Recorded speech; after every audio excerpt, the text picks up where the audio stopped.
Aujourd'hui, je vais vous montrer comment personnaliser votre interface Lizmap grâce à notre marketplace.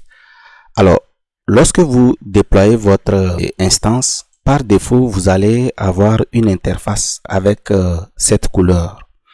Alors, notre objectif est de modifier cette couleur ou alors de la personnaliser. Pour ce faire, nos équipes ont développé des modules CSS qui se trouvent dans Marketplace. Donc, si vous venez dans Marketplace et que vous sélectionnez thème Lizmap, vous allez remarquer que nous avons une liste de thèmes.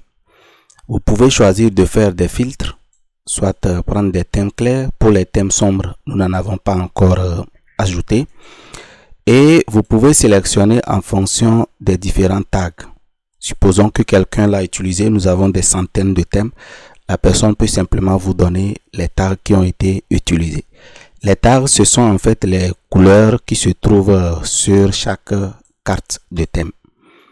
Vous pouvez également faire le tri en fonction des mieux notés ou des mieux copiés, donc des plus utilisés, ou alors des thèmes les plus récents.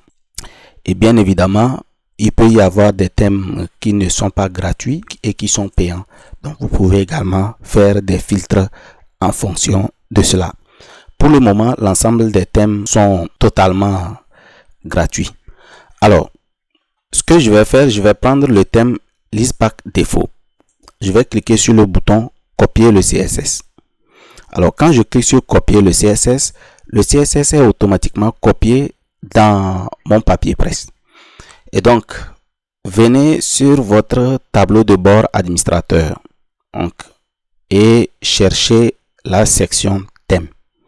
Donc, si je prends la section thème, vous allez remarquer ici que vous avez la possibilité de modifier l'entête. Donc, ça, c'est la couleur, plutôt l'entête, c'est-à-dire le logo.